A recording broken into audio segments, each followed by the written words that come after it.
हमारे यूनिवर्स की एक चीज शायद आपको सरप्राइज कर दे। हमारे आसपास ही रहते हैं कॉस्मिक गोस्ट्स। नॉर्मल मैटर ये चीज बनाती है स्टार्स, प्लैनेट्स और लोगों को, लेकिन ये यूनिवर्स का बस एक छोटा सा हिस्सा है। ये अजीब सा इनविजिबल वेब हमारे यूनिवर्स को बनाने वाली गैलेक्सीज को आपस में जोड़ता है।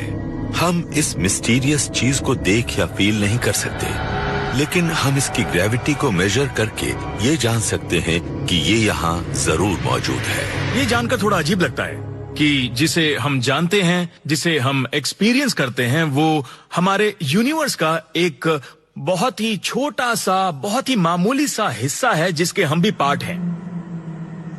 यूनिवर्स में मौजूद ज्यादातर मैटर उस सब्सटेंस से बना है जिसे हमने अभी तक डिस्कवर भी नहीं किया है। इस स्ट्रेंज और घोस्टली स्टफ को डार्क मैटर कहते हैं। ज्यादातर साइंटिस्ट्स डार्क मैटर को एक तरह का एलिमेंट्री पार्टिकल मानते हैं। ये क्लाउड्स या हेलोज के बड़े बड़े नेटवर्क्स में लटका होता है जो हमारे यूनिवर्स को बनाने वाली 2 ट्रिलियन गैलेक्सीज को लिंक करते हैं। तो अगर आप कोई ऐसा मास्क या गॉगल्स लगाएं जिससे डार्क मैटर का पता चल जाए, तो आपको हर सेकंड ऐसे मिलियंस ऑब्जेक्ट्स पास से गुजरते नजर आएंगे। ऐसे मिलियंस ऑफ ऑब्जेक्ट्स हमारे पास हर समय रहते हैं। ये दिखते तो नहीं है, लेकिन इनका असर जरूर होता है। इम्पोर्टेंट बात यह है कि जिसने हमारे यूनिवर्स में हर चीज को शेप दी है, अब हम इस घोस्टली डार्क मैटर को समझने लगे हैं। शायद इन्होंने तो हमारे इवोल्यूशन में एक की रोल निभाया होगा। डार्क मैटर असल में नजर ना आने वाला एक पपेट मास्टर है जो हमें दिखने वाली हर चीज को पपेट्स की तरह कंट्रोल करता है। ये हमारे एग्जिस्टेंस के लिए जरूरी है।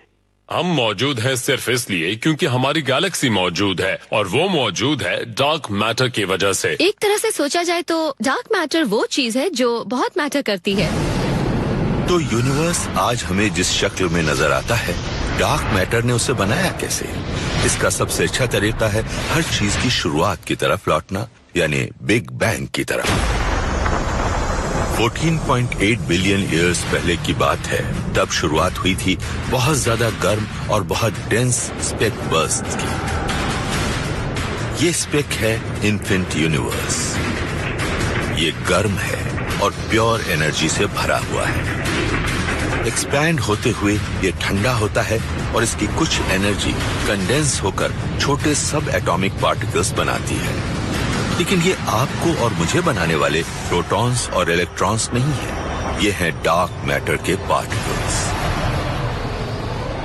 अगर डार्क मैटर बना होता है स्ट्रेंज सब एटॉमिक पार्टिकल से, तो ये शायद बने होंगे यूनिवर्स के बहुत ही बिगिनिंग में, शायद बिग बैंग के कुछ ही पल बाद। डार्क मैटर तब से है जब शायद नॉर्मल मैटर भी एग्जिस्ट नहीं करता होगा।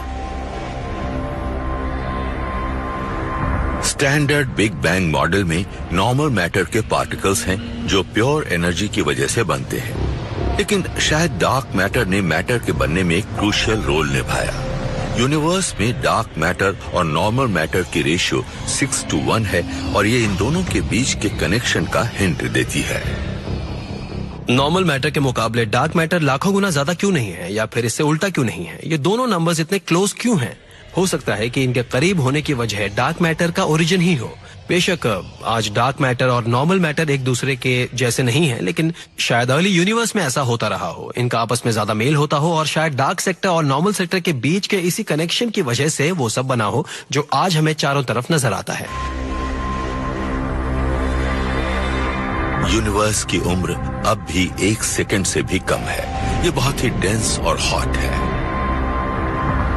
इस छोटी सी कन्फाइंड जगह में डार्क मैटर पार्टिकल्स एक दूसरे के साथ बहुत पास पास लगे हुए हैं। ऐसे में टक्कर होना नॉर्मल है। पार्टिकल्स एक दूसरे से टकराते वक्त एक दूसरे को डिस्ट्रॉय कर देते हैं। ये एक बर्स्ट ऑफ एनर्जी रिलीज करते हैं, साथ ही एक नई चीज भी, ऑर्डिनरी मैटर के सब एटॉमिक पार्टिकल्स, यानी नजर आने वाले यूनिवर्स को बनाने वाली चीज। ये भी हो सकता है कि एकदम अर्ली यूनिवर्स में 2 डार्क मैटर पार्टिकल्स आपस में टकराए और खत्म हो गए हों। जिससे एक इलेक्ट्रॉन बना हो जो अब हमारी बॉडी का हिस्सा है, तो शायद मैं लिटरली डार्क मैटर का चाइल्ड हो सकता हूँ। अर्ली यूनिवर्स में सब कुछ आपस में बहुत पास पैक्ड था, यानी डेंसिटी बहुत रही होगी, इसलिए पार्टिकल्स के बीच कोलिशंस भी अक्सर होती होंगी। लेकिन जब यूनिवर्स ठंडा हुआ तो डेंसिटी कम हो गई और टेम्परेचर भी कम हो गया, तो जो इंटरैक्शंस तब होते थे अब बिल्कुल भी नहीं होते। यूनिवर्स के एक्सपेंशन से डार्क मैटर का खत्म होना अब करीब करीब रुक गया है और इससे यूनिवर्स में डार्क मैटर का अमाउंट हमेशा के लिए फिक्स हो गया है। डार्क मैटर आज इतना ज्यादा शायद इसलिए है क्योंकि ये इतनी तेजी से खत्म नहीं हो पाया कि इसकी कोई इंपॉर्टेंस ही नहीं बचती, तो इसका काफी बड़ा हिस्सा बचा रहा जो आज यूनिवर्स में डोमिनेट करता है। क्या आपस में टकराते डार्क मैटर पार्टिकल्स आज यूनिवर्स में दिखने वाले सारे ऑर्डिनरी मैटर को बनाते हैं?